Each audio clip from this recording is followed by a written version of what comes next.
আসসালামু আলাইকুম। Hi everyone. Recipe আইডা থেকে আমি আইডা বলতেছি। আমি আপনাদেরকে আজকে ফুলকো তেলের পিঠা বানিয়ে দেখাবো। সো এটা আপনার বাসায় এটা একবার হলে বানাবেন। এই পিঠাটা অনেক মজা হয়। সো এখন তো শীতকাল, আমরা খেজুরের গুড় দিয়ে বানাতে পারি পিঠাটা। সো আমি আপনাদেরকে এখন পিঠাটা বানিয়ে দেখাবো। পিঠাটা গতকাল আমি একটা বড় ভিডিও আপলোড করতে পারিনি, আমি একটু শিখছিলাম। সো এখন থেকে আমি প্রতিদিনই ভিডিও আপলোড করবো। কিচেন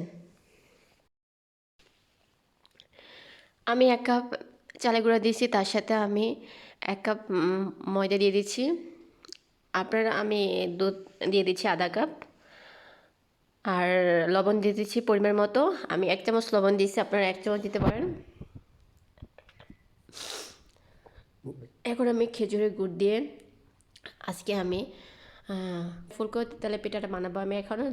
এখন আমি একটু পানি দিয়ে দিয়েছি, যতটুকু পরিমাণ আমার লাগবে ততটুকু আমি দিয়েছি। আপনারা মিষ্টি যদি বেশি খেতে চান তাহলে আপনারা একটু বেশি দেবেন। আর আমি মিষ্টি কম পছন্দ করি, আমার বাসায় মিষ্টি, আমার আম্মু বেশি মিষ্টি পছন্দ করে, সো আমি তার জন্য একটু বেশি মিষ্টি দিছি। এভাবে আপনারা ভালোভাবে এটাকে মাখবেন। আমি মনে করি আপনারা হাত দিয়ে এটা মাখতে পারলে ডোটা ভালো হবে, এটা সফট হবে। সো আপনারা চেষ্টা করবেন হাত দিয়ে মাখানোর জন্য। আমি হাত দিয়ে মাখতেছি, আমি অল্প অল্প করে।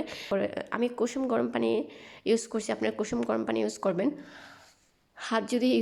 হাত যদি পানিটার মধ্যে লাগাতে পারেন। এভাবে আমার হয়ে গেছে।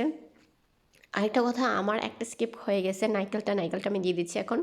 সো আমার আগে দিতে ভুলে গেছিলাম, এখন দিয়ে দিচ্ছি। সো আপনারা অবশ্যই যদি হাতের কাছে নারকেলটা থাকে অবশ্যই আপনারা দিবেন, কেন নারকেলটা দিলে এটা টেস্টটা একটু বেশি মজা হয়। আর গুঁড়া দুধটা দেওয়ার চেষ্টা করবেন, গুঁড়া দুধটা দিলে এটা মজা হয়। সো হাতের কাছে যদি না থাকে সমস্যা নাই, আর ট্রাই করবেন দেওয়ার জন্য। আমি এখন একটু পানি দিয়ে এটাকে ভালোভাবে গুলবো। আমি এখানে দেখেন, আমি এই মেজারমেন্ট কাপটা দিয়ে করবো, এই জন্য আমি এটাকে দেখাইছি আপনাদেরকে কীরকম আমার ডোটা হয়েছে। সো আমি এটাকে 10 মিনিট রেস্টে রাখবো। 10 মিনিট পর আবার আসবো।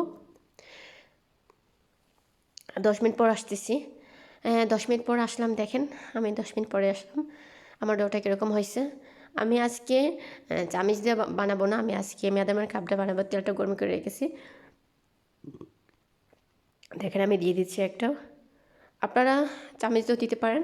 আর আজকে আমি স্পেশালি কোনো কিছু ঢাকনা ছাড়াই বানাবো, এটা ছাড়াই বানাবো। দেখেন আমারটা কীরকম করে ফুলছে, বাট আপনাদের এটা এরকম করে ফুলবেন যদি আপনাদের উপকরণগুলো ঠিক থাকে। সো অনেক অনেক কিসমি হবে। আমি এটাকে দেখেন কীভাবে আমারটা ফুলছে। সো আপনাদেরটা এভাবেই হবে। সো আমি এটাকে মিডিয়াম বাই লোতেই আমি গ্যাসটা রেখেছি, আপনারা মিডিয়াম বাই লোতে রাখবেন। দেখেন আমি উল্টে দিচ্ছি, দেখেন আমি কিভাবে উল্টিয়ে দিচ্ছি। এই তো আমার উল্টাটা হয়ে গেছে। এরকমও হবে আপনারটা। এই তো আমারটা হয়ে গেছে। আর আপনারা এভাবে বাসায় এটা বানাতে পারেন। সো আমি এটা উল্টে পাল্টে দিচ্ছি। আর আমার ভয়েসে যদি আপনারা বুঝতে অসুবিধা হয়, সো আপনারা একটু কষ্ট করে বুঝে নেবেন। আমার তো ঠান্ডা লাগছে আর একটু জ্বর আমার, তো এই জন্য আমার ভয়েসটা এরকম। সবাই আমার জন্য একটু দোয়া করবেন। আমার পিঠাটা অলমোস্ট হয়ে গেছে, দেখেন। আর আমার ইউটিউব চ্যানেল থেকে যদি আপনারা দেখেন, আমাকে সাবস্ক্রাইব করে দিবেন। এই তো দেখেন আমার এটা হয়ে গেছে। আমি এইভাবে আপনারা ঝাঁকাবেন, তেলটা পড়ে যাবে।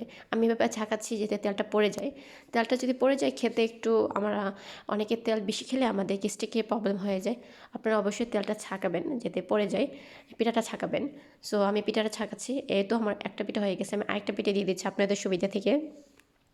আমি সবগুলো পিঠা এটার মধ্যে বানাইছি। সো দেখেন আমার এটা কীভাবে ফুলছে। আপনারটাকে ফুলবে। স্টিলের দিতে হবে না, ঢাকনা দিয়ে তলে দিয়ে করতে হবে না, বাট আপনি এইভাবে পারবেন। ওইটা দিয়ে পারবেন, এইটা দিয়েও পারবেন, এভাবে করতে পারলেও পারবেন। ঠিক আছে, আমি তো একটা মেজারমেন্ট কাপ দিয়ে এগুলোকে বানাচ্ছি। সো এইভাবে আপনারা বানাবেন। আমি উল্টে পাল্টে দিচ্ছি, দেখেন আমি উল্টে দিচ্ছি, এটা কীরকম হয়েছে কালারটা। আমারটা হয়ে গেছে, আমি একটু উল্টে পাল্টে দিচ্ছি, আপনারা এইভাবে উল্টে পাল্টে দেবেন। আমারটা হয়ে গেছে, আমি এখন নামিয়ে ফেলবো। দেখেন আমি এখন নামিয়ে ফেলছি, আমি তেলগুলোকে ঝেড়ে ফেলে দিচ্ছি। দেখেন আমি কীভাবে পিঠা থেকে তেলগুলোকে ঝেড়ে ফেলাচ্ছি। আপনারা অবশ্যই এটা করবেন, এটা করলে আপনাদের পিঠাটা খেতে ভালো ফিল হবে। সো আমি আপনাদেরকে অনুরোধ করতেছি এটা আপনারা অবশ্যই করবেন বাসার মধ্যে। সো এইভাবে ঝাঁকাবেন, ঝাঁকালে তেলটা পড়ে যাবেন। আমি এভাবে ঝাঁকাচ্ছি যাতে তেলটা পড়ে যায়। তেল তো আমাদের শরীরের জন্য অনেক ক্ষতিকর, তেলটা কম খাওয়াই ভালো।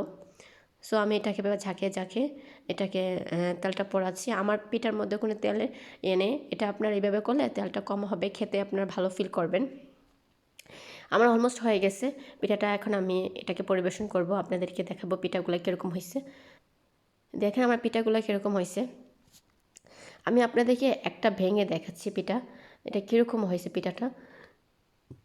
এই তো ভেঙে দেখাচ্ছি, দেখেন পিঠাটা ভেঙে দেখাচ্ছি, কত সফট হয়েছে, কত ইয়ামি হয়েছে, কত মচমচা হয়েছে।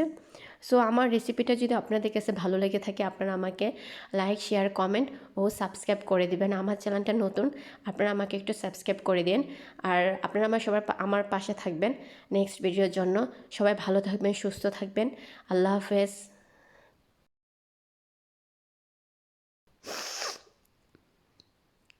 আমি একটা পিঠা আপনাদেরকে ভেঙে দেখাচ্ছি, এটা কত ইয়ামি হয়েছে, কত ক্রিস্পি হয়েছে, কত ক্রিস্পি হয়েছে। দেখেন আমি পিঠাটা ভাঙছি এইভাবে। আমি আপনাদেরকে দেখাচ্ছি। ওই যে দেখেন আমার পিঠাটা কত এমি হয়েছে, কত ক্রিস্পি হয়েছে। তো আপনার বাসায় এটা বানাতে পারেন। আর আমার রেসিপিটা যদি আপনাদের কাছে ভালো লেগে থাকে, আপনারা আমাকে লাইক, শেয়ার, কমেন্ট ও ফলো করে দিবেন। আমার পেজটা নতুন, সো আপনারা আমাকে অবশ্যই আমাকেও ফলো করে দিবেন। সো আপনারা সবাই সুস্থ থাকবেন, ভালো থাকবেন। আর এখন তো অনেক শীত, সো আপনারা একটু সাবধানে থাকবেন। আর আমার জন্য একটু দোয়া করবেন যাতে আমার আমার জ্বরটা একটু কমে যায় আর আমার ঠান্ডাটা কমে যায়, ঠিক আছে? সো আল্লাহ হাফেজ।